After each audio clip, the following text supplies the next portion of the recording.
Llegó el momento, muy buenas tardes señoras y señores, es la 1 de la tarde y comienza A Vivir Bien, un programa especial por varios motivos, especial porque es el programa número 200 de A Vivir Bien, de este magazine que concebimos para todos ustedes, especial porque hoy Rocío no me acompaña aquí, pero sí está fuera de nuestro plató porque se ha ido a dar un remojón, se ha ido a dar un chapuzón a las piscinas para ver cómo se cuidan, para ver temas de socorrismo. Ahora mismo conectaremos con ella. Pero antes de nada, les digo que estamos en rigurosísimo directo, que estaremos aquí con todos ustedes hasta las 2:30 de la tarde y que queremos su participación a través de nuestro número de teléfono 983 40 93 98 para que hagan sus consultas a nuestros especialistas. Tenemos también correo electrónico a vivirbien@rtvcyl.es y ahora sí, vamos a conectar porque hoy vamos a hablar mucho de agua, que el agua, ya saben ustedes, es vida y hoy vamos a hablar del agua de beber y también del agua para que se remojen ustedes. Y en Rocío vamos a ver, muy buenas tardes, ya vemos que, sí, que el agua Rodrigo, no falta. Yo siento no estar con vosotros hoy en el plató, pero es que el agua es vida, como bien has dicho, y hoy queremos disfrutar del agua. Es muy importante para hidratarse, para la piel, para la vida y sobre todo para disfrutar. Estamos en verano. ¿Y qué pasa en verano? Pues que nos tenemos que dar unos chapuzones, Pues ¿no? por eso estoy en la piscina, porque ya están abiertas todas las piscinas de la comunidad y queríamos disfrutar de estos primeros días y sobre todo lo que queríamos era contarles a todos ustedes lo que se debe y lo que no se debe hacer cuando llega esta época de piscina. Así que aquí me quedo, Rodrigo, y poco a poco os voy a ir contando cómo me lo paso. ¿Qué te parece? Muy bien, ya, yo sé que te lo vas a pasar bien, así que en un ratito volvemos. Hasta ahora Rocío nos va a contar, Rocío, muchísimas cosas acerca del agua, cómo se cuidan las piscinas y también, bueno, pues temas de socorrismo, como les he dicho. Pero tenemos muchísimos temas hoy aquí en A Vivir Bien que les avanzamos ya en nuestro sumario. Comenzamos. Por fin es viernes, los pajaritos cantan y hace un sol de justicia, así que qué mejor actividad de fin de semana que ir a la piscina. Hoy estaremos en una con nuestra compañera Rocío para conocer, entre otras cosas, cómo trabajan los socorristas. Además de en la piscina, pueden ir a bañarse al río. Vidane y Blanca se han ido de excursión, pero no a bañarse, sino a pescar. ¿Nos traerán el almuerzo? Y más agua. María José Cao hoy dará un repaso por los diferentes tipos de agua que podemos consumir. Una idea fantástica para paladares exquisitos. Pero esto no será todo ni muchísimo menos. Miguel Ángel Sabadell realizará un análisis por los diferentes tipos de familias en el mundo. Celia e Izaskun elaborarán remedios a base de bicarbonato y tendremos planta de la semana, el cactus. No tengan envidia, cuando acabe el programa pónganse el bañador y acérquense a la piscina más próxima. Pero eso luego, porque ahora comienza A Vivir Bien. Pues así comienza, así que si ya están preparados y con el bañador puesto, quédense con nosotros 1 hora y media, que seguro que lo van a agradecer porque les vamos a dar muchos consejos. Y hoy, por ejemplo, esos consejos naturales a base de bicarbonato, vamos a hacer desodorantes, así que tendrán que estar muy atentos hasta el final del programa. Pero vamos a comenzar hablando de aguas en nuestra sección de nutrición. Especialmente indicada para la preparación de alimentos infantiles sustitutivos de la leche materna. Aguas Carrizal y San Andrés, de la cordillera cantábrica a tu boca. Bueno, pues así comenzamos hoy nuestra sección de nutrición con María José Cao. Muy buenas tardes. Hola, buenas tardes.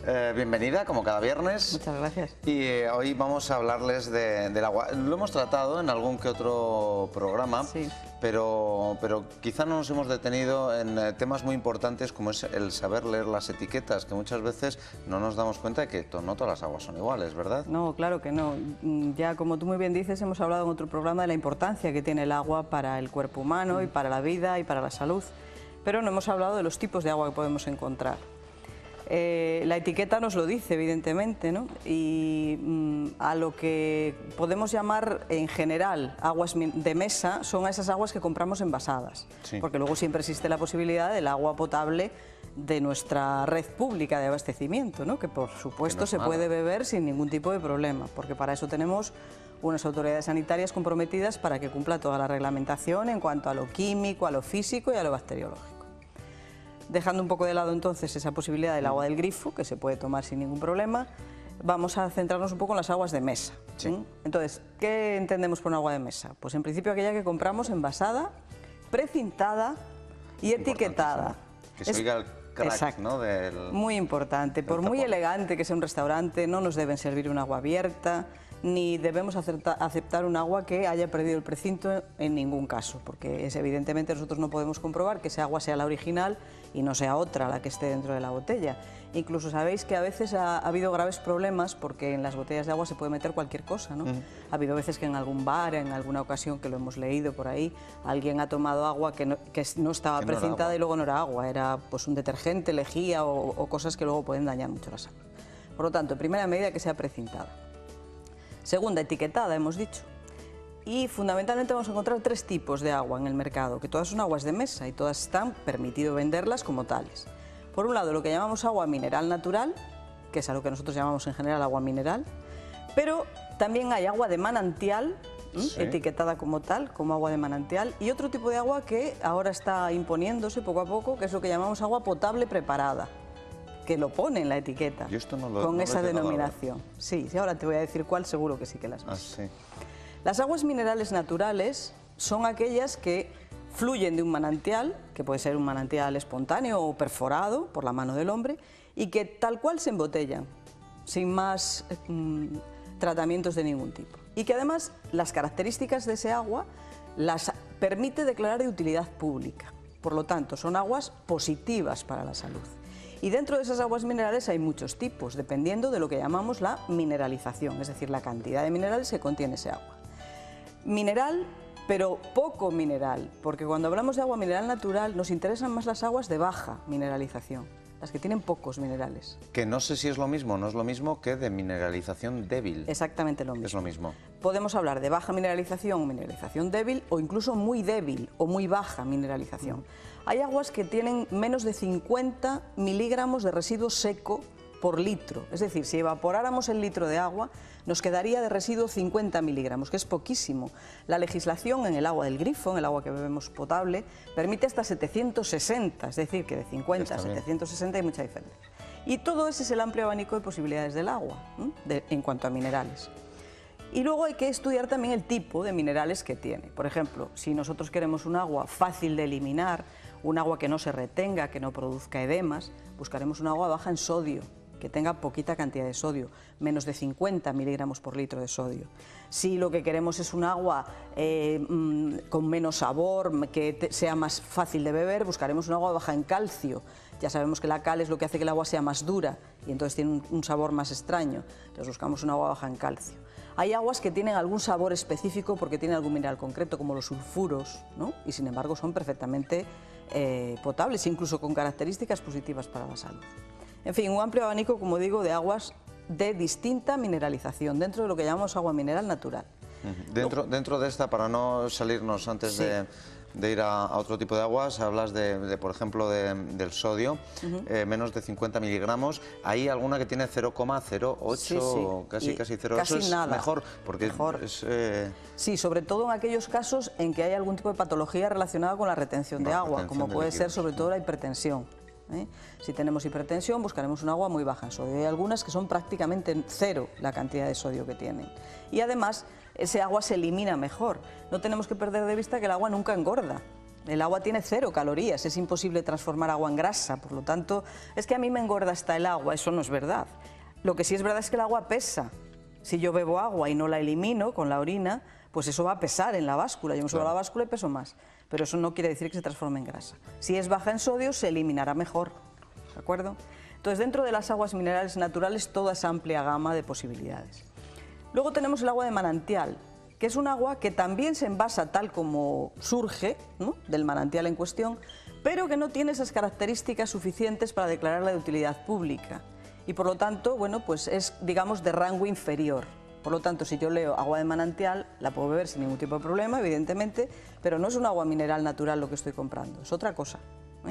que a veces no llega a tener el rango de agua mineral natural porque el manantial del que emana no tiene siempre la misma composición, sino que varía por la época del año, varía por la pluviometría, si llueve más o menos, varía por la temperatura, por lo tanto no se puede declarar de utilidad pública. Sin embargo, en las etiquetas sí te tiene que venir especificado aproximadamente... Sí. La composición media, viene la composición media, pero pone agua de manantial. Y por último tenemos eso que decíamos que llamamos agua potable preparada, que es como si dijéramos que yo cojo el agua del grifo y la envaso. Porque si es potable preparada, es que ha pasado por un proceso previo de potabilización para que le dé esas características que haga que se pueda beber ese agua, igual que se hace en las depuradoras, yo qué sé, de Valladolid, por ejemplo, ¿no? Ese agua nunca será un agua mineral y si la bebemos notaremos un cierto sabor como a cloro, porque es agua clorada, para lograr las características bacteriológicas. Hay grandes marcas comerciales que envasan ese agua potable preparada y la venden como agua mineral y nosotros no somos capaces de distinguirla. Grandes marcas que no se dedican precisamente a la comercialización de agua, sino de refrescos. No quiero decir marcas. No me digas más. Pero envasan agua del grifo, digamos, ¿no? Y nosotros pagamos ese agua del grifo como agua mineral cuando no lo es. Pero verdaderamente no podemos decir que nos engañan, porque en la etiqueta pone agua potable preparada. Claro. ¿De acuerdo? Entonces ese agua no tiene unas características químicas determinadas ni nada que se le parezca, ¿no? Lo único que cumple es las características bacteriológicas, porque evidentemente estará libre de gérmenes, porque para eso se potabiliza, igual que el agua del grifo.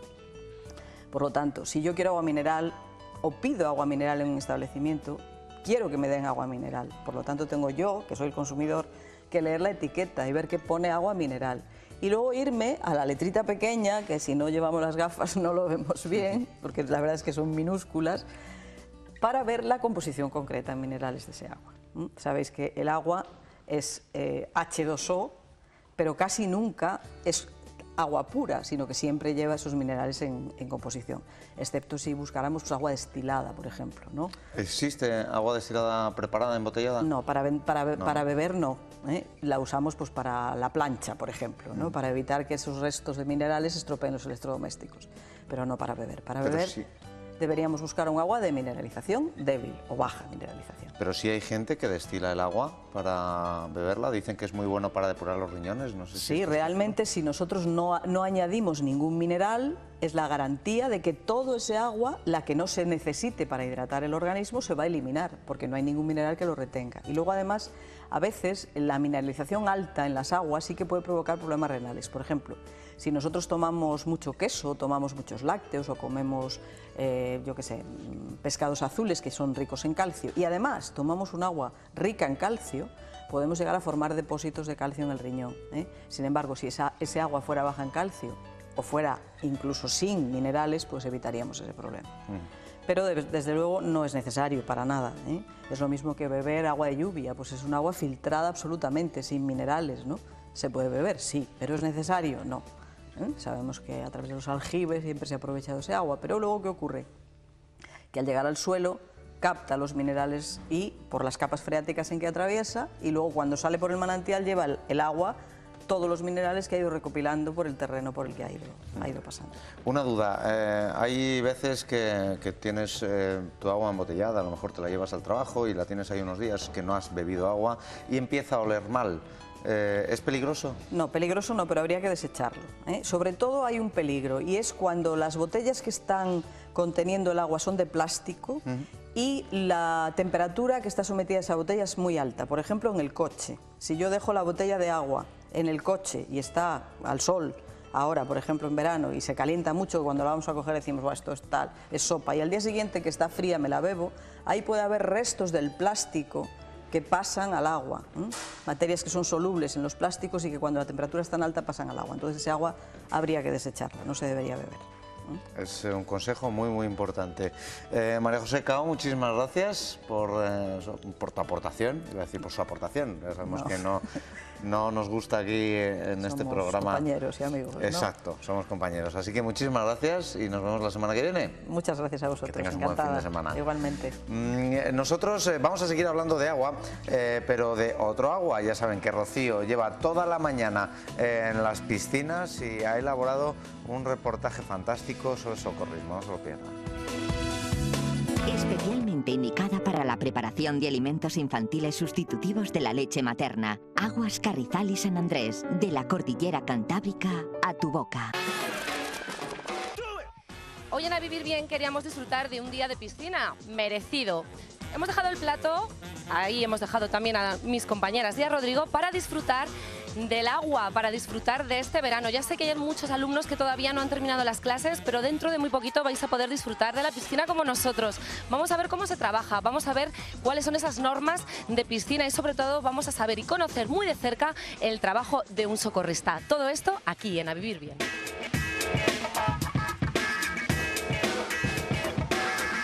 Por fin llegó el buen tiempo, comienza el verano y los chapuzones. El agua refresca y eso se nota. Disfrutar de las piscinas y de la calidad de su agua es lo más importante para que nuestro cuerpo también disfrute. Divertirse con control y seguridad este verano es fácil. Proteger nuestra piel del sol y respetar las normas de la piscina hará que el verano sea más seguro.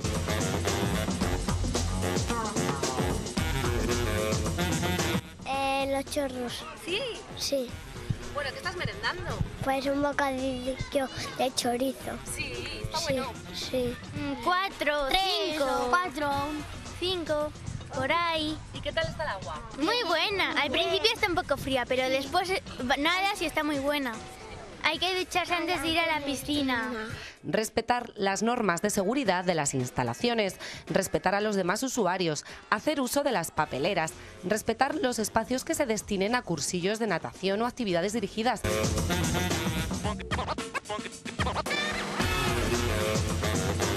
Prestar atención a las señales de seguridad de la piscina en lo que se concierne al uso de trampolines, palancas o toboganes.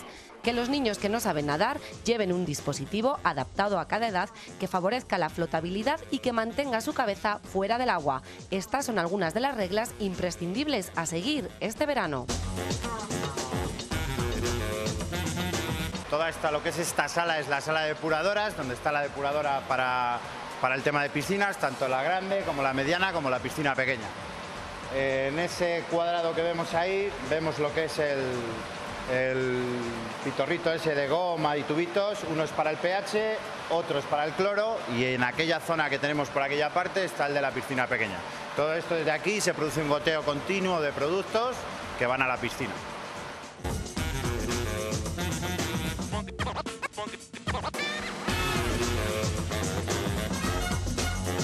Mónica Rodríguez, cuéntanos en esta piscina cuáles son las normas por las que Pues nada, trabajas. lo obligatorio es el uso del gorro y de las chanclas. Luego el césped no se puede comer, tenéis que ir a la zona del merendero, que está habilitado para ello. Y más que nada, tener un poquito de orden y respetar a la gente que está tumbada en el suelo, nada más. Sí, la verdad es que sí, está bien, estamos tranquilas, relajadas y los niños disfrutan. ¿Estás socorrista pendiente? Pues bien. No, por la tarde. Nosotras venimos por la tarde porque yo, por ejemplo, trabajo. Entonces tenemos que venir por la tarde.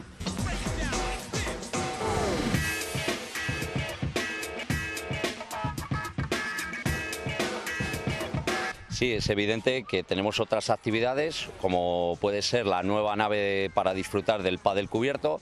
También hemos creado este año una escuela de fútbol, se va a generar una escuela de fútbol en el nuevo campo de fútbol 7, las habituales canchas de tenis, sala de fitness, etcétera. Hay muchísimas actividades para poder disfrutar, no solamente las piscinas, como bien dices. Y ya lo saben, siempre recomendamos que antes de tirarse de cabeza al agua se compruebe que la profundidad es suficiente y que no hay elementos o personas contra las cuales se pueda chocar. El uso de zapatillas de baño, nadar siempre por la derecha en las calles, no atravesar las calles ya que puede interrumpirse la actividad de otros usuarios.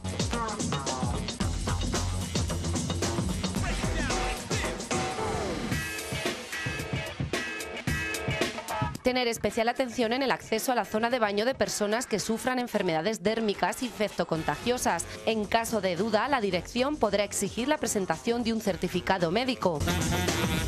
Vigilar los juegos peligrosos dentro del agua, como hundir a otra persona. No correr ni empujar alrededor de la piscina, hay que circular andando. Respetemos las normas y seguro que nuestro verano será más saludable. Consejos siempre prácticos, muchos, eso sí, pero de muy fácil asimilación. Así que, por favor, hagan caso a Rocío, que dentro de un ratito nos contará cómo actúa un socorrista. Vamos a hablar de más cosas. Vamos a hacer un alto parón en el camino y vamos a volver para hablar con nuestras chicas de oro, un tema polémico, que no nos embista el toro enmaromado, porque vamos a hablar precisamente de este asunto. Así que no se vayan.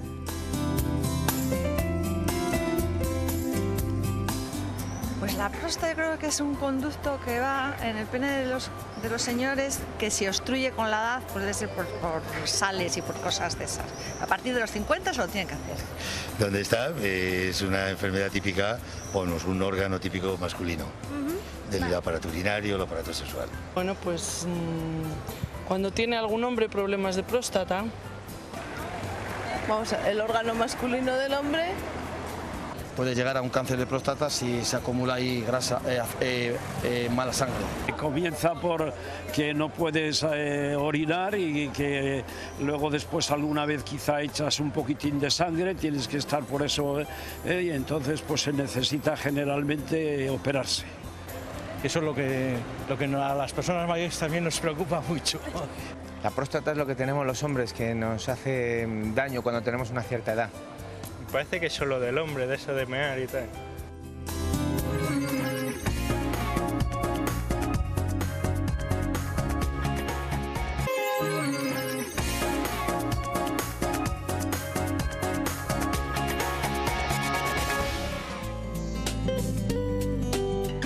Prometimos hace unas semanas que íbamos a hablar de las familias, que Miguel Ángel Sabadell, que está ya con nosotros, muy buenas tardes. Hola, muy buenas. Mira el perro corriendo, hemos querido salir a ver a las familias, los animales. El estilo de familia que tenemos tanto los humanos como los distintos animales. Qué diferentes, ¿eh?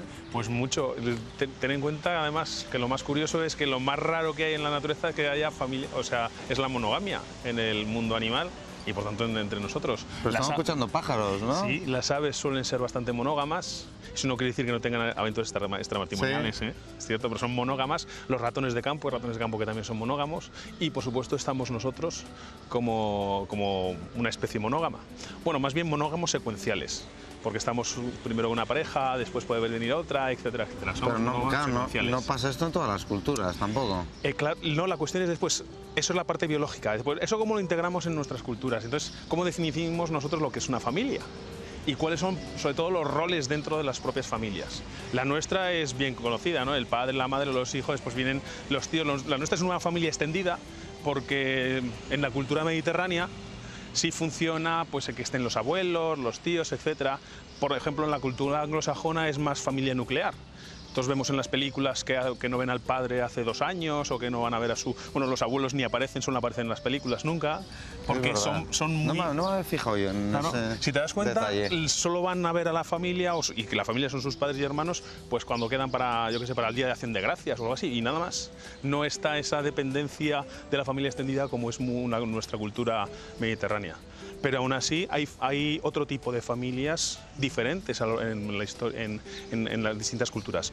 Por ejemplo, en las islas del Pacífico, donde viven los Trobriand, que eso se encuentra en el año 1917, son, por así decirlo, las reglas de parentesco son matrilineales. O sea, no matriarcales, sino matrilineales. O sea, lo que importa es la madre y la línea de descendencia de la madre. Aquí en Occidente somos patrilineales, o sea, lo que importa es la línea de descendencia del padre. De ahí el orden de los apellidos. De ahí, por ejemplo, el orden de los apellidos, lo tenemos en la Edad Media, quien heredaba todo era el hijo mayor, nuestra propia monarquía es patrilineal, o sea, hereda el hijo, no hereda la hija. Pero curiosamente, por ejemplo, ahí en el Pacífico y en algunas culturas asiáticas también sucede eso. ¿Qué ocurre? Llega a ser tan exacerbado en algún momento estas líneas matrilineales en el cual el padre, no existe una palabra para definir al padre, sino es, por ejemplo, el hijo dice, es el marido de mi madre. Y el que desempeña la función del padre es el hermano de la madre. No me digas, ¿y esto dónde se ve? Pues esto lo tienes, por ejemplo, en ciertas culturas del Pacífico. En otras culturas, por ejemplo, en el norte de China, ahí se llega incluso a un extremo tan grande donde lo que sería el marido solo sirve para procrear. Los niños nacen en casa de la madre, que la madre vive en casa de su madre, entonces en casa de la abuela.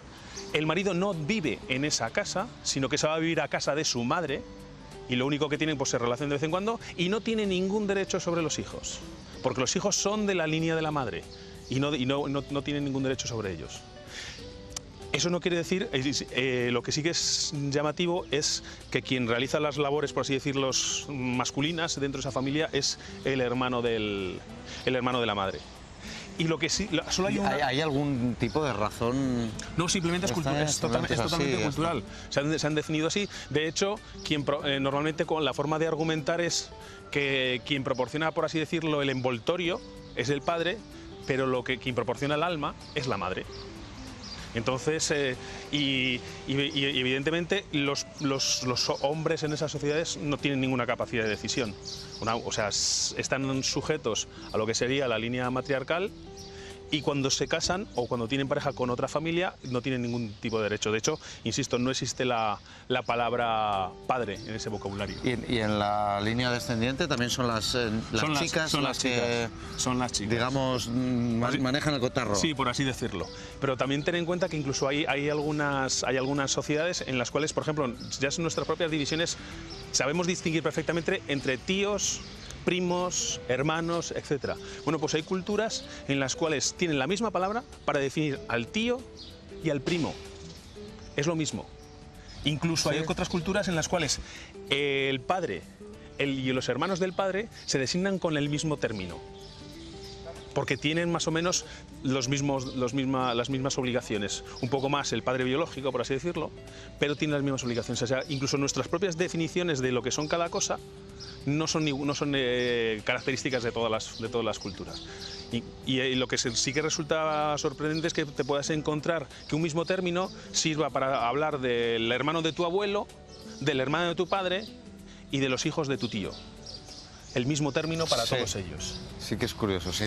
Nos damos un poquito porque lo único que hay común en todas las culturas es lo que se llama el tabú del incesto. Está mal visto culturalmente, por así decirlo, casarte con un familiar directo. Pero claro, todo depende si definen hermano o hermana a lo que tú llamarías hermano y hermana. Porque tienes, por ejemplo, hay unas culturas en China donde es tan exacerbado eso que una mujer puede tener hasta... De hecho, uno de los antropólogos que fue a estudiarlo se encontró una anciana que había tenido 250 maridos. Bueno, maridos en nuestra evolución cultural, ¿verdad? Entre ellos eran 250 amantes, por así decirlo, y que era una de las mujeres que más amantes había tenido en ese poblado. ¿Qué ocurre con el incesto? Es decir, pues ¿cómo evolucionan los genes de las familias cuando hay incesto? Porque lo hemos podido ver en España, por ejemplo, en la familia real. Exactamente, y sobre todo en la familia de los Austrias, donde empezó ese tipo de cosas. Hombre, el tabú del incesto es muy probable que tenga un origen biológico, más que nada porque si tú mezclas genes próximos, va a haber problemas de enfermedades genéticas que se van a multiplicar. Incluso no solamente eso, si tú necesitas, para que un grupo humano sobreviva, eso de que quedamos, pues yo qué sé, una mujer y yo, y vamos a procrear toda la raza humana, imposible. Necesitas como mínimo 200 individuos para que una especie no desaparezca por deriva genética o por problemas añadidos a los problemas genéticos. Porque en poblaciones reducidas lo que sucede es que genes que normalmente desaparecerían porque son defectuosos o simplemente porque no pasarían, se mantienen. Esto ha pasado, por ejemplo, con los Askenazi. Los judíos Askenazi, que son los judíos de Europa Central y Europa del Norte, pues son una de las etnias donde hay una mayor incidencia de enfermedades genéticas. O sea, pero del orden de 200 veces más que la media normal. Eso se explica por lo que se llama el efecto fundador. O sea, fueron muy pocas personas los judíos que llegaron a Centro Europa, y entre ellos había alguien que portaba estas enfermedades. Y como estos judíos ashkenazis se casan entre ellos, un judío es muy difícil que se case con alguien que no sea judío. Sí. Entonces, casan entre ellos, ha habido un efecto fundador, muy poca gente que ha fundado esta etnia, esos genes se han multiplicado y han prosperado dentro de esa etnia. Y de hecho, pues ya digo, que tienen incidencias de enfermedades genéticas 200 veces por encima de lo que sería el resto de la población. Eso es lo que sucede cuando tienes este tipo de cosas. Cuando tienes, por ejemplo, el tabú del incesto. Pero fíjate en cuenta que, por ejemplo, con lo que decía, que el incesto es entre hermanos, pero hay que ver si son hermanos. Por ejemplo, hay familias en las cuales pues, un padre puede tener varias mujeres o una mujer varios maridos, ¿no? Claro, son hermanos de madre. Imagínate que una mujer con 2 maridos son hermanos de madre, pero no de padre, entonces se pueden casar entre ellos. Digamos que nuestras culturas son muy ricas en el mundo y no somos ni únicos ni por supuesto nuestra cultura es lo mejor. Para acabar, ¿algún tipo de familia así un tanto extraño que nos resulte curioso en Occidente? Hombre, pues en Occidente ahora están saliendo las familias monoparentales, que es lo más curioso, digamos, es lo más curioso que existe sobre la Tierra. O sea, no ha habido nunca en la historia familias monoparentales, o sea, un padre o una madre con sus hijos. Y sobre todo, que después no tiene relación con las familias extendidas, que lo estamos perdiendo además. Esa relación de familia extendida la estamos perdiendo. Pero esa es curiosamente, la tenemos en nuestra propia sociedad y es la más curiosa de toda la historia. Bueno, pues con esta curiosidad también acabamos esta sección. Volveremos con Miguel Ángel, muchísimas gracias. Hasta la próxima. Y pronto, ya que has hablado también de judíos, veremos si nos dan un arma y nos dicen que matemos, ¿lo haríamos o no lo haríamos? Lo veremos. Lo veremos otra semana. Efectivamente, la semana que viene analizaremos esa maldad del hombre, si le dan un arma, ¿qué pasaría? Bueno, pues lo analizará nuevamente Miguel Ángel Sabadell en esta magnífica sección, pero vamos a volver con Rocío, que ya saben que hoy ha estado durante todo el día en las piscinas. Primero hemos visto cómo se cuidan esas piscinas, que es lo imprescindible, y cuáles son esos consejos para aquellas personas que vayan a las piscinas. Y ahora vamos a ver también otro tipo de consejos, porque Rocío, como bien digo, lleva todo el día en la piscina. Buenas tardes de nuevo, Rocío. Sigo aquí, Rodrigo, no me he marchado, efectivamente, y como lo que había dicho al principio, lo que he prometido, vamos a ver una prueba de salvamento en directo. Efectivamente, estamos con el socorrista de esta piscina, con Marcos Herrero, un socorrista que, bueno, que tiene que estar controlando, aparte de toda la juventud, todos los niños que por aquí están pululando y se están bañando también, pues el estado del agua, que es muy importante, la medición del cloro, entre otras cosas. Muy buenas, muchísimas gracias en primer lugar por estar hoy con nosotros. Buenas tardes. Buenas tardes. Bueno, cuéntame, porque está empezando el verano y ya los niños están revolucionados por la piscina. Totalmente, sí, quedan unos días para acabar el curso escolar y bueno, por las tardes se nos llena un poquito esto de niños, pero sí, esperamos que haya afluencia de gente en unos días. Un socorrista tiene que estar con 1000 ojos y además siempre puede pasar, ¿no? Siempre puede suceder ese caso de que una persona de repente, pues por lo que sea, por un problema de estómago, que le entre un bajón de tensión o incluso que se pueda golpear, se desmaye, trague agua y el socorrista tenga que actuar. ¿Cómo actúa un socorrista en estos casos de salvamento? Bueno, primero analiza un poquito la situación, valora el estado en este caso del ahogado o de la persona que le haya pasado esta circunstancia y luego, dependiendo de lo que le haya ocurrido, pues actuamos. Puede ser si es un corte de digestión, puede ser incluso un infarto en el agua, ¿no? Puede ser un montón de cosas. El tiempo es muy importante, ¿no? Sí, siempre se valora el tiempo, ¿no? Entonces se calcula o se estima alrededor de unos 6 minutos si hay una parada cardiorrespiratoria como tope a la hora de reanimar a una persona. Bueno, los últimos consejos ya, compañeros, para terminar, para todas esas personas que van a ir a la piscina, ducharse antes de meterse en el agua, evitar los golpes fuertes de calor. Ajá, correcto. Siempre es muy importante valorar el estado en el que se encuentra uno, ¿no? Después de ducharse puedes sentir cualquier síntoma de tiritona o escalofríos. Entonces, si notas ese tipo de síntomas o un golpe de calor, que te encuentras un poquito mareado debido al tiempo o al sol, pues no introducirse en el agua y esperar unas horas, un par de horas hasta encontrarse un poquito mejor.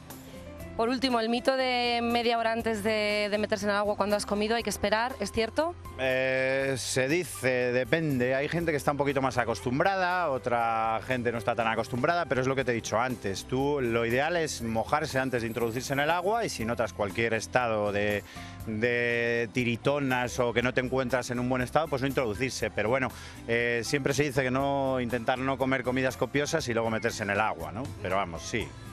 Muchísimas gracias, De Marcos nada. Herrero. Nosotros, compañeros, sí, me voy a quedar aquí porque me quiero bañar, lógicamente, Ya me y imagino. porque quiero disfrutar del verano como espero que vosotros disfrutéis. Así que sigáis bien ahí en el plató. Yo me quedo aquí.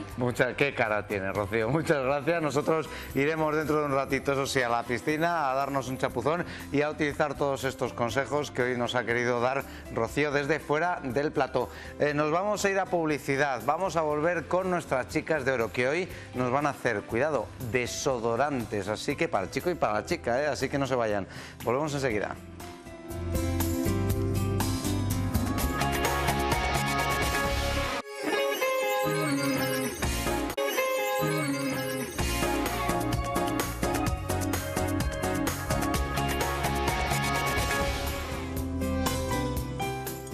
La próstata es una glándula que ayuda a producir semen, el líquido que contiene esperma. Se localiza enfrente del recto y debajo de la vejiga urinaria. La próstata de un joven tiene el tamaño aproximado de una nuez. Con la edad aumenta lentamente de tamaño. El aumento de tamaño de la próstata es muy común a partir de los 50 años. Si se agranda demasiado puede causar serios problemas. Algunos de ellos son la prostatitis, una infección generalmente causada por bacterias, y el cáncer de próstata, un cáncer común que responde mejor al tratamiento cuando se detecta anticipadamente. Bueno, pues estamos de vuelta y no se pueden imaginar el arduo debate que estamos manteniendo aquí antes del puro debate, el debate puro y duro de nuestras chicas de oro, en el cual yo no pienso entrar, no voy a pronunciar, pero están con nosotros Concha Chamorro, periodista, buenas tardes. Buenas tardes, Rodrigo, hoy estás un poco solito, ¿eh? Estoy solo, sí, es una pena. Rocío está fuera, ¿no? Pero es que se ha ido a las piscinas, ¿qué te parece? Qué bien, bueno, este año nos están Está dando muchas disfrutando. lecciones para que no nos coja el sol, por algo será, ¿eh? Sí, es importante. Y Rocío Garrido, diseñadora de interiores, muy buenas tardes. Buenas tardes. Bienvenida también. Bien hallado. Y estamos manteniendo un debate ya sobre lo que vamos a hablar, que son los toros, un tema siempre polémico. Recuerden que tienen un número de teléfono, hoy tenemos poquito tiempo, así que las llamadas, si tienen que entrar, que entren pronto, 983 40 93 98, para hablar de toros. Llega la semana que viene, llega el toro en Mar Omado de Benavente y diversas... Y muchas fiestas de toros en toda taurinas. Castilla y León, sí. Por cierto, mala noticia, el fin de semana pasado en Sagún, en León, hubo un muerto por una Un chiquito cogida. muy joven, además. Un chiquito de 25 años creo que tenía. Sí. Así que lamentamos este hecho profundamente. Sí, sí. Pero bueno. Y yo creo que en otro sitio también se cayó un bebé o algo así. Un padre que tenía cogido a un bebé y en un lance de un toro, del Pues toro estoy tal, perdido con esta noticia. se levantó Qué así tremendo. y entonces se le cayó el bebé de los brazos y claro, el bebé murió. ¿Y tenía dónde 2 ha sido? añitos tenía el niño. Qué tremendo. Sí, me parece, no sé en Sí, dónde sí. fue exactamente esto. Bueno, la verdad es que el que se expone a una Por visto fiesta era de una estas- plaza de toros que permitían Claro. entrar a todo el mundo, vamos, incluso a padres con niñitos pequeños, ¿verdad? Que me parece una aberración eso, vamos. Sí. Pero bueno, ahí ocurrió, yo creo que no se les ocurrirá Claro. más a los padres hacer ese tipo de cosas. Pues sí, pues puede ocurrir precisamente por eso. Bueno, el toro en Mar Omado la semana que viene, muchos a favor, muchísimos en contra, muchísimos también a favor. Yo No soy sé de si los hay 50, muchísimos 50, en contra. pero... De los Rocío, sí, muchísimos en sabemos que es de contra, los sí, en contra. lo tengo muy claro. Me parece una barbaridad, una aberración hacer sufrir a un animal de esa manera, y lo que me parece más tremendo es la gente que se divierte con la tortura y muerte de un ser vivo. Vamos a ver, yo con todo el respeto hacia los vecinos, a los habitantes de Benavente, que si buena es la villa, mejor es la gente, dice, Sí, señora. dice el refrán, ¿no? Creo que se equivocan con la tradición esta. Yo creo que hay tradiciones que hay que conservarlas, esas tradiciones positivas, pues hay que conservarlas. Pero yo creo que esta es una tradición muy negativa. Es escoger a un animal, en divertirse con un animal, tanta gente, o sea, ensogarlo, enmaromarlo y luego tirar pum, pum, pum durante 7 minutos. A ver si podemos ver, compañeros, las imágenes de otros años. Peor me parece es que los políticos de turno salgan al balcón y arenguen a las masas, o sea, como que fuera el divertimento número 1 de las fiestas. Ah, sí, tal, va, el toro y tal, y que esté allí por lo menos 10 minutos arengando a las masas para cuando llegue ese momento, que son 5 o 6 minutos o 7 como máximo, con el toro, ¿no? Vamos, a mí no me gusta esta tradición negativa. Siempre respetando Fíjate, vemos momentos muy... A las personas, a los benaventanos, pues mira, me parece muy bien que ellos disfruten y tal, pero yo creo que mucha gente no disfruta, ¿eh? Pobre animal, pero ¿qué les ha hecho? Pobre animal, de verdad que es que yo sufro muchísimo. Bueno, y eso que ahí, yo no sé, pero terminan con él, llegan a terminar con él, lo matan o qué hacen. No sé, o solamente es tirarle de la cuerda y tal, de la soga. Yo tampoco lo tengo claro. Lo que me parece terrible es lo del toro de Tordesillas, que van con lanzas tremendas. El toro de la Vega. Sí, el toro de la Vega. Con caballos, con tractores, que además, bueno, pues que es imposible que ese toro se pueda defender de ninguna manera. Y bueno, que son tradiciones ancestrales, y creo que la sociedad, gracias a Dios, está evolucionando positivamente, y cada vez las plazas de toros están más vacías, pero porque la sociedad evoluciona, no por ley, no por imperativo legal, no como han hecho en Cataluña, porque una ley prohíba que haya toros, sino porque por la evolución natural de la sociedad, que eso es lo que me parece más aceptable y a lo que estamos llegando. A mí me parece de un cinismo total lo que han hecho, por ejemplo, en Cataluña, ¿no? Prohíben las corridas de toros y, sin embargo, en toda Cataluña, las corridas, pero sin embargo permiten este tipo de fiestas, ¿no? Permiten festejos, pero yo creo que sin acabar con la vida del toro. Claro, con el toro, ¿no? O sea, burlándose de esa manera. No sé, yo creo que es hacer mucho más daño al toro, al animal, de esa manera que de la otra, vamos. ¿Creéis que algún día llegará en Castilla y León esa ley? Porque bueno, se han declarado los toros como digamos... animal preciado. Animal nacional. Por ejemplo, lo hemos visto en Madrid, lo hemos visto en Andalucía.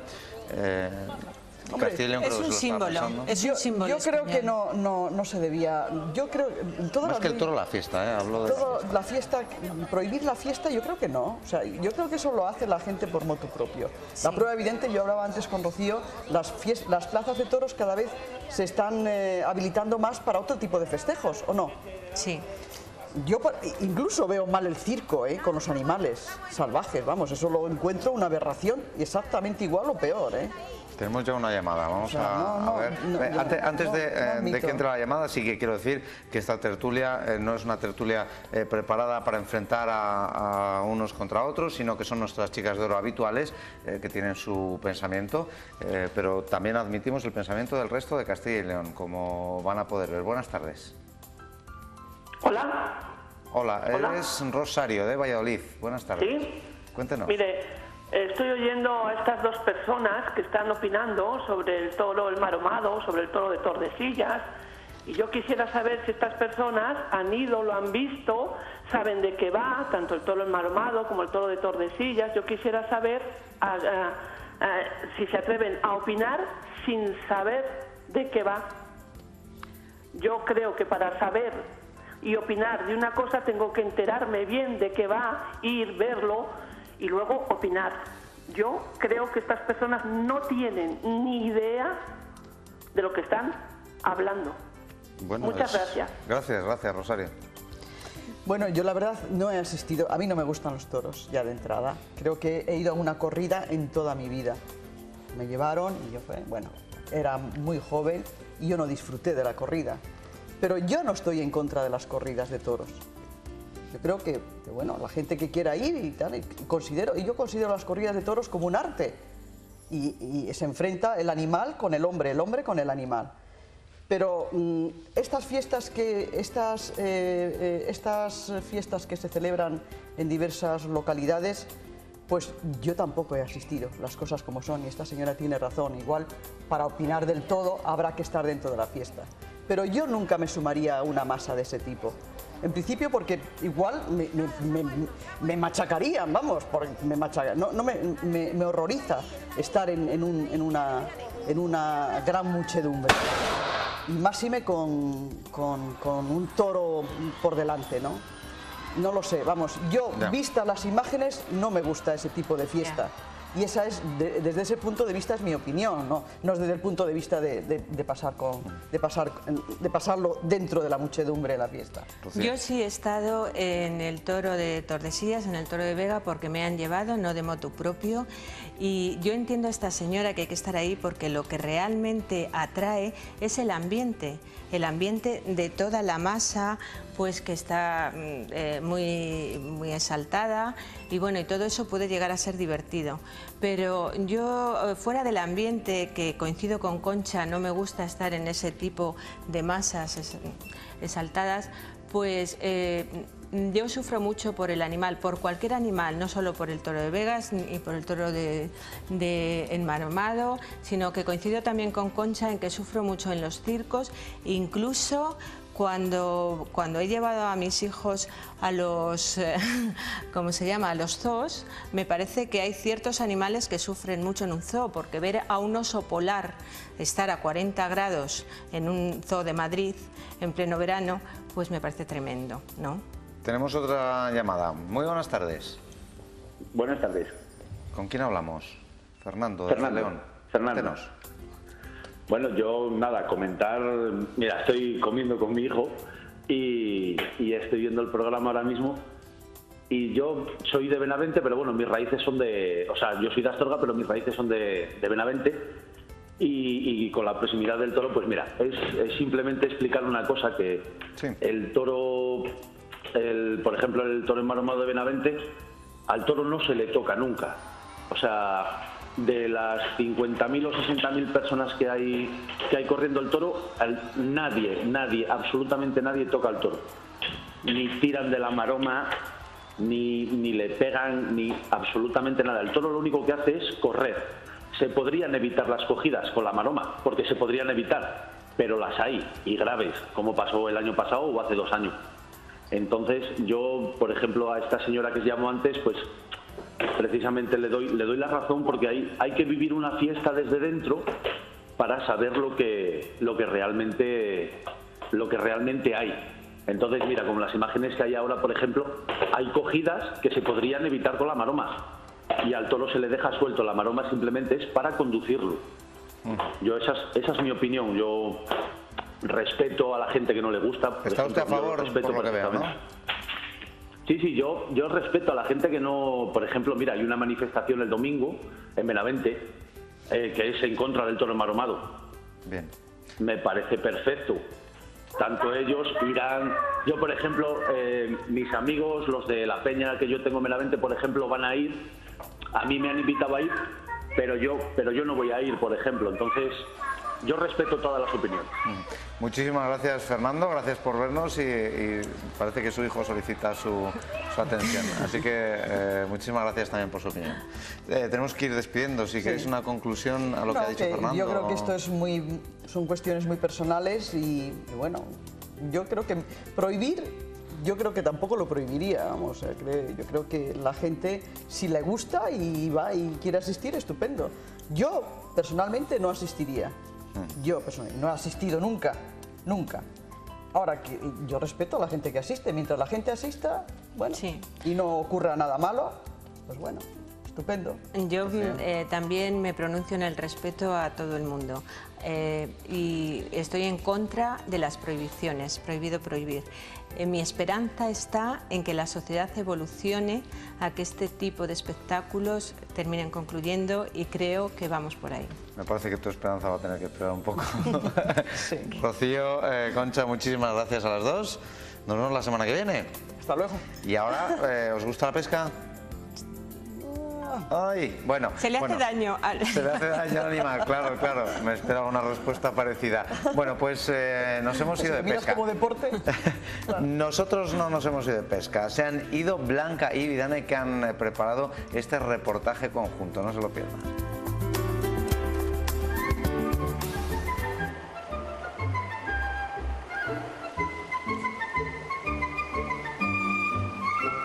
más saludables que nunca, nuestras chicas de A Vivir Bien se disponen a revelarnos una nueva afición que entre viaje y viaje han descubierto. Claro, que creo que hasta ahora las únicas cañas que conocían eran las que llevan 2 dedos de espuma o, como mucho, las rellenas de crema y chocolate. Así que me parece que por muy enganchadas que estén a la pesca, nunca mejor dicho, los peces no están muy entusiasmados. Enrique nos ha traído hasta Villalba de Guardo. Estamos en el río Carrión. ¿Por qué nos ha traído hasta este lugar de Castilla y León? Porque este es el escenario deportivo del río Carrión, donde se celebran muchas competiciones importantes de salmónidos mosca. Salmónidos, que es precisamente lo que vamos a pescar o lo que ya están intentando pescar nuestros compañeros. Cuéntenos qué es exactamente truchas lo que vamos a... Sí, vamos a intentar pescar truchas. Aquí está Lucinio pescando en el sistema que nosotros conocemos por mosca, se conoce vulgarmente por cola de rata, y después hay el método de pesca al lance, que es lo que está haciendo José Manuel. José Manuel está pescando ahora mismo en la modalidad lance a cucharilla. La zona norte de la Comunidad de Castilla y León es la que tiene mejores sitios para pescar salmónidos. Sin embargo, la zona sur es la mejor para pescar ciprínidos. Mientras Vidane pesca salmónidos, nosotros vamos a pescar ciprínidos en el río Duero, a la altura del municipio vallisoletano de San Miguel del Pino. Los ciprínidos se caracterizan porque no tienen dientes, los llevan en la faringe. Son peces de río, de agua dulce, y se alimentan normalmente de larvas y de verdín. ¿Cuáles son los más típicos? El barbo, la carpa, luego está la tenca, la boga, el cacho, los alburnos, hay cantidad de ellos. Se puede pescar desde el 1 de enero hasta el 31 de diciembre. Lo que pasa que en invierno el pez siempre se aletarga un poco y tenemos menos captura de peces, pero se puede pescar todo el año. ¿Hay mucha afición en Castilla y León a la pesca de ciprínidos? Yo creo que sí, más o menos habrá unas 7.000 a 8.000 licencias de pesca, no todas ellas relacionadas con los ciprínidos, pero calculo que la mitad o un poquito más son todos de ciprínidos. El equipamiento básico es una caña de pescar y carrete, sedal, anzuelo y plomo. Eso es lo esencial. Los equipamientos para comprar, por ejemplo, uno básico, tienes desde 50 euros hasta casi 1.000.000 de pesetas. Sin embargo, para la pesca de salmónidos, Vidane, que ha visto 10 veces seguidas buscando a Nemo para documentarse, necesitará un equipo más complejo como si no tuviera poco. Esta caña es para pescar a cola de rata, un carrete, que también es para lo mismo, y en el extremo se le pone la mosca, una mosca seca. Esto sería para pescar en superficie. Y luego tenemos ninfas con las cuales pescamos por debajo del agua, que sería precisamente eso. ¿Cuánto puede llegar a pesar el chaleco? Porque vemos que lleva muchas cosas, mucho material. Sí, tenemos que llevar las cajas de moscas, carretes, más bobinas de diferentes diámetros. ¿Y esto que lleva aquí atrás? Esto es una sacadora o salabre para recoger las truchas en el momento que las tenemos capturadas y luego sacarlas y no hacerlas daño, claro, hacerlas el menos daño posible, porque hay que devolverlas vivas. Importante la vestimenta, porque vamos a estar dentro del agua. Es evidente, te hace falta un vadeador. Como veis, este es un sencillito normalito, unas botas de vadeo que van encima del vadeador, el vadeador es de calcetín, o bien un vadeador con bota, que viene pegada simplemente y fuera. Y ahora que ya saben que con este hilo no se cose y que soltar carrete no es criticar a la vecina del quinto, se ponen manos a la obra.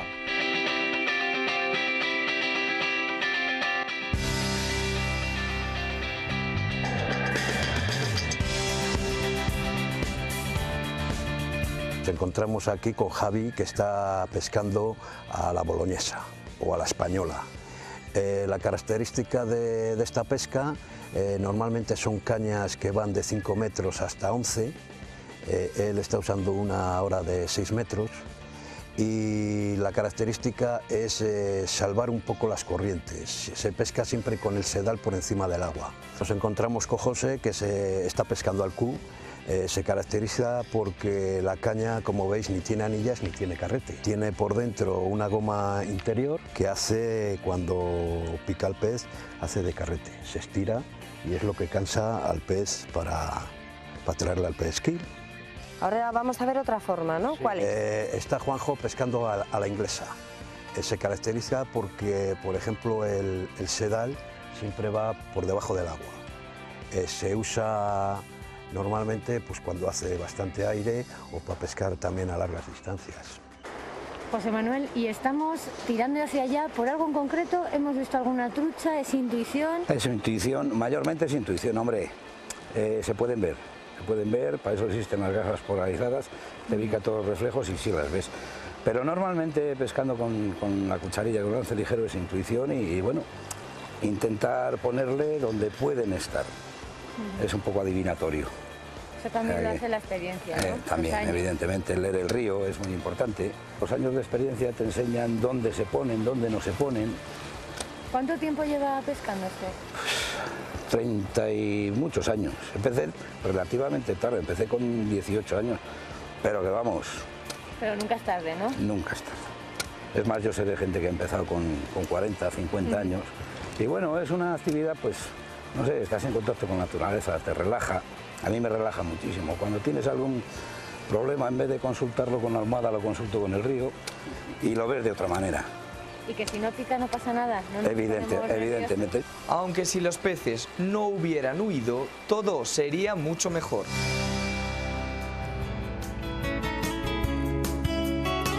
Bueno, pues una opción más para este fin de semana, si les gusta la pesca, si les gusta la naturaleza y disfrutar de buena compañía, pues ya saben lo que tienen que hacer, acercarse a alguno de nuestros ríos que tienen pescadito bien rico. Bueno, nosotros nos vamos a ir a publicidad y vamos a volver para hablarles de ciencia. En concreto vamos a volver para hablarles de las diferentes familias que existen con Miguel Ángel Sabadell, nuestro gran científico. Así que a vuelta de publicidad se lo contamos todo. Como alimento básico en muchos países, la lenteja posee una larga historia y es uno de los platos más sencillos, nutritivos y digestivos. Tanto si son rojas, verdes o pardas, las lentejas son una buena fuente de proteína.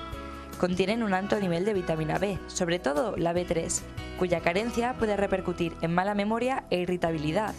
También tienen abundancia de hierro y son muy recomendables para las mujeres embarazadas y en periodo de lactancia, así como para los que padecen anemia. Son una buena fuente de fibra y ayudan a regular la función del colon y del sistema circulatorio. Las lentejas tienen un bajo nivel de proteínas, pero puede potenciarse si las consumimos con otros productos de origen vegetal, como los cereales y las frutas secas.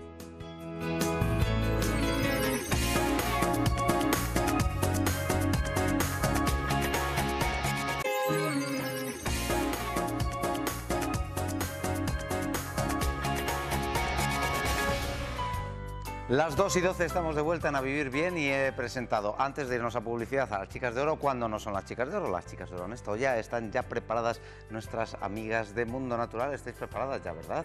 Me dicen que sí, pero antes vamos a ver la planta de la semana. Una planta que todo el mundo conoce, que necesita poquitos cuidados y seguro que ustedes tienen alguna en su casa. Véanlo. ¿Cuál es nuestra planta de la semana? Bueno, pues esta planta va a ser una típicas elementos vegetales como son los cactus, ¿no? Que es una planta bastante curiosa, muy significativa y además una planta que yo diría que siempre dentro del mundo juvenil pues les agrada bastante tener siempre y jugar o aprender a cuidar las plantas con los cactus. ¿De dónde procede? Bueno, los cactus tienen diferentes procedencias en función de su naturalidad y demás. Como hoy generalizamos, pues lógicamente, hombre, son unas plantas que por sí son de zonas más bien desérticas, de zonas secas y demás. ¿Qué cuidados necesita? Pues mira, es la planta que yo creo que menos cuidados necesita habitualmente, porque es una planta que con tener luz y de vez en cuando un poquito de agua es más que suficiente. Digo de vez en cuando porque es una planta, los cactus, la mayoría, y estamos generalizando hoy en la familia de los cactus, la mayoría admiten el agua que la quieras echar. pero yo siempre digo que esto es como un almacén, que cuanto más agua le echemos, le vamos echando, él te lo admite, pero si le echamos tanto que ya el depósito del interior de la cavidad del cactus se llena, se puede reventar y entonces es cuando se pudre. Por lo tanto, los cactus son enemigos un poco de mucho agua, así que hay que hacerlo, pues yo diría que una vez al mes, en función de donde esté, ¿no? Tanto o en el interior como en el exterior. Principalmente los cactus en nuestra región los utilizamos más bien en el interior, la mayoría, porque si no se nos hiela. De luz va en función de todas las plantas, admiten la poca luz y va a depender un poco en el crecimiento. ¿Qué quiere decir? Que si tenemos cactus en un lugar donde no nos preocupemos de que tengan luz y demás, el cactus va a ir evolucionando muy lentamente. Si le ponemos a plena luz, el cactus va a evolucionar mucho más rápidamente, ya que son verdaderamente el crecimiento de la mayoría, y digo la mayoría porque hay muchas variedades, de los cactus es bastante lenta, pues lógicamente a mayor luz, mayor crecimiento, mayor desarrollo, y ese juego de empezarse a querer a las plantas y animarse por un cactus que necesita menos cuidado, pues se convierte en una idea mucho más rápida y demás al ponerle a mucha luz. En este mundo actual de la moda, el cactus se utiliza mucho para hacer esos paisajes, incluso minimalistas o sencillos, como digo yo, y tiene muchísimas aplicaciones, sobre todo decorativas, en cualquier tipo de estudio, de casa, de restaurante, de diferentes funciones, porque el cuidado es mínimo y las exigencias de él son mínimas también. El cactus hoy, como les decía, ya estaban preparadas nuestras amigas de Mundo Natural. Muy buenas tardes. Que venís del médico, ¿no? Hola, muy buenas tardes. ¿De qué médico? ¿De qué no sé, como venís aquí con la jeringuilla. No. Bueno, antes de nada, la frase de uno de mis autores favoritos, de Oscar Wilde. Vivir es la cosa más rara del mundo. La mayoría de la gente solo existe. Adoro a Oscar Wilde, ¿eh? Sí, no me extraña. Es que cuando hablaba Oscar Wilde subía el pan. Sin duda. Sigue subiendo, ¿eh? Sigue subiendo el pan. Porque sus frases son muy actuales. Sí. Pero hoy no vamos a hablar de la vida ni vamos a tratar el existencialismo, sino que vamos a oler un poquito mejor, ¿no? Sí, vamos a Tómate, tratar... Gracias. Vamos a tratar de un tema que en verano, no es que solo suceda en verano, pero en verano se hace más evidente, que es la transpiración. Sí.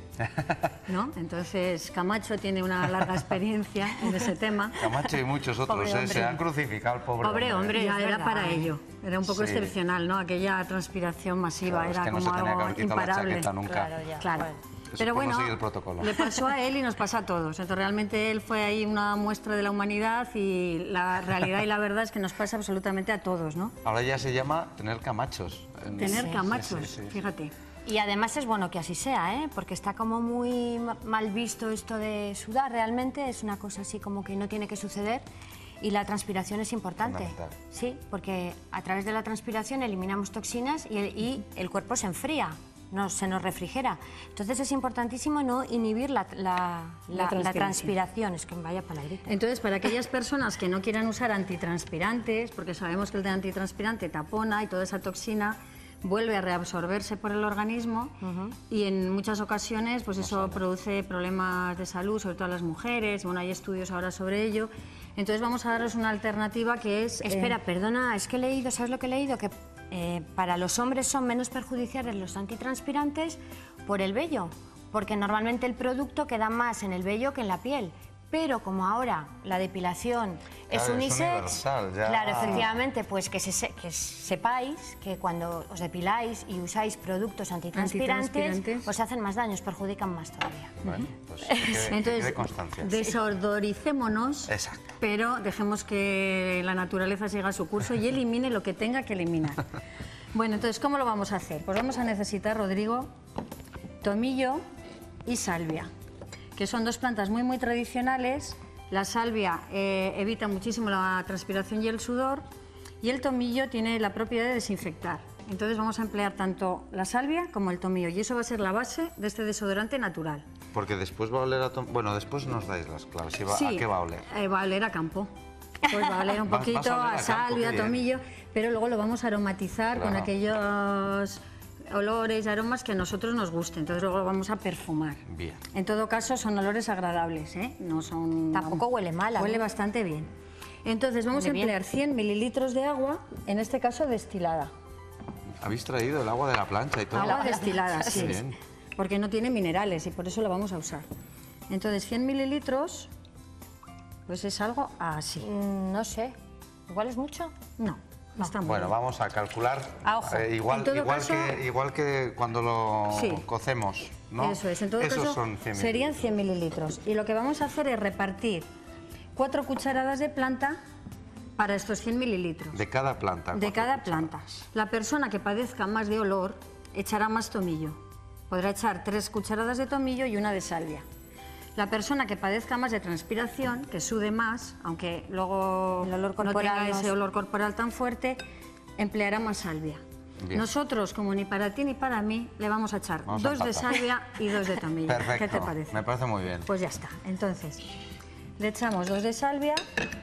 De todas Cucharas formas, soperas. Sí. la dieta influye mucho en el olor corporal. Muchísimo. Sí. Las personas que consumen mayor cantidad de carne, de productos procesados, embutidos, es decir, que llevan una dieta un poco más insana, tienen un olor corporal más fuerte, porque, como hemos dicho antes, el sudor lo que hace es eliminar toxinas, entonces las toxinas de nuestra dieta las vamos a eliminar también por el sudor. Si queremos que nuestro olor corporal no sea tan intenso, pues hay que variar la dieta, comer más verduras, dieta más alcalinizante, más fruta, beber más agua y menos carnes. Eso Mira, es. bueno, hay Entonces, que- a hay que veces cuidarse nuestro también olor para el corporal olor. nos avisa de una necesidad de depurarnos, porque no deja de ser una vía de eliminación.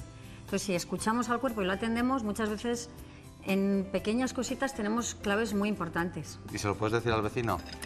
Hombre, Que puedes tu cuerpo decírselo. te está llamando. Igual lo sabe ¿No? ya. Está así, ¿no? Bueno, entonces cocemos la salvia con el tomillo unos 10 minutos. En este caso vamos a hacer una decocción, que aunque sean hojas y habitualmente no se haga así, en este caso sí que lo vamos a hacer así. Seguidamente, cuando ya está cocido, lo vamos a tapar y lo vamos a tener un mínimo de media hora reposando. Media horita. Media horita reposando. El resultado va a ser algo así, esto lleva muchísimo Vamos a más reposando y ahí Pero no pasa nada porque repose más, ¿no? no pasa nada. Más principio activo pasa el agua. No huele mal, ¿no? ¿A que no? Y ahora vamos a hacer aparte una mezclita aromática que lleva alcohol y lleva esencias diferentes. Yo he elegido, en este caso para las chicas, mandarina y limón. Qué bien. Para los chicos podéis elegir, por ejemplo, cedro, que es un aroma muy masculino, que huele amaderado y entonces es un aroma que además estimula la actividad y bueno, y está muy bien para vosotros. Lo tendré en cuenta. Alcohol Ahora de me lo apunto, 70, el cedro, ¿no? que no lo has dicho. Alcohol de 70 porque es el alcohol afín a la piel, el más afín dentro de... Y entonces de alcohol vamos a utilizar 20 mililitros.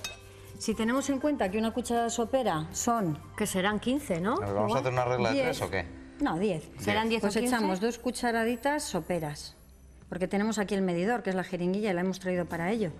Pero bueno, Pero ¿para qué Vamos a hacerlo así. Claro. Todo muchísimo más casero, Vamos a porque hacerlo nosotros así. traemos remedios caseros. 2 cucharadas Efectivamente. soperas de alcohol. 2 cucharadas soperas de alcohol y le vamos a añadir 15 gotitas de mandarina y 15 de limón. Mezcladas. Qué bien huele eso. Buah, Tiene ya que verás. oler Ya fenomenal. verás Además, ahora para contar las gotitas. Yo como utilizo este tipo de desodorantes, 5, 6, pues sin duda voy a usar este mismo, que lo sepáis.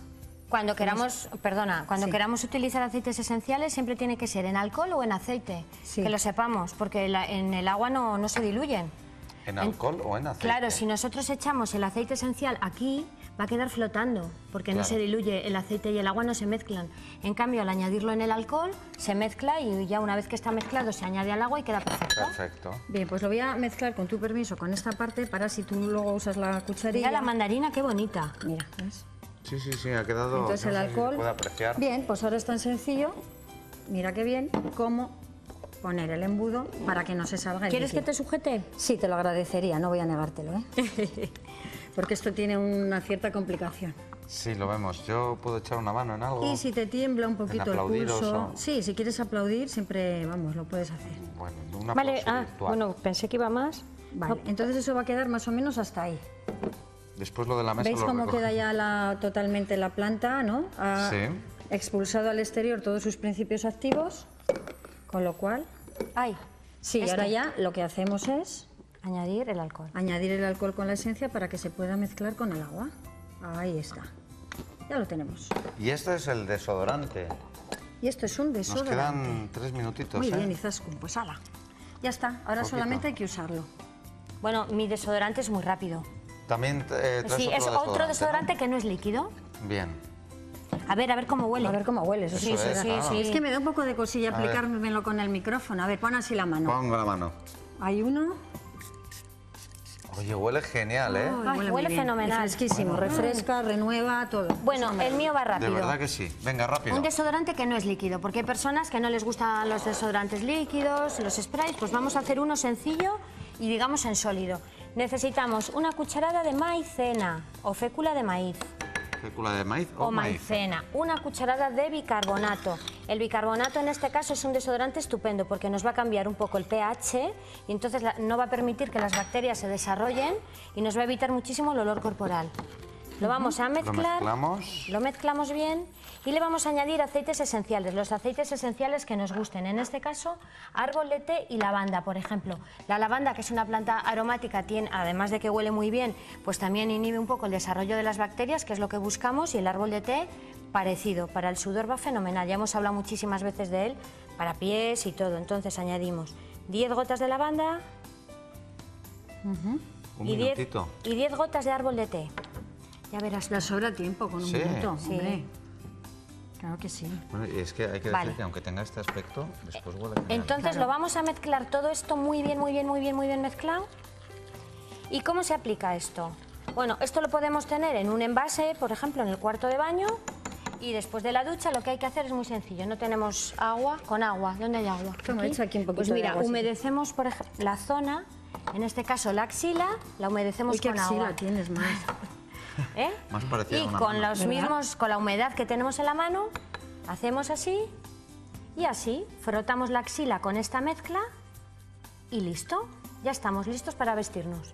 Y esto, claro, oler, pues oler. Esperamos a que absorba a las esencias. A las esencias. Pues no huele mal. No, las esencias aromáticas. Que queremos más, podemos echar más esencias. Luego va un poco en el gusto, que te gusta que y huela luego más. Pues puedes aplicarlo en pies, en axilas. Luego cada persona pues tiene unas. Luego, por ejemplo, el tomillo, cuando nos sudan las manos, también antes de salir de casa la gente que tiene una gran sudoración en las manos puede impregnarse un poquito las manos de agua, untarse así las manos de tomillo, dejarlo secar, ¿no? Hacer así, como si te lavaras las manos. Y luego ya seguidamente soltarlo y ya está.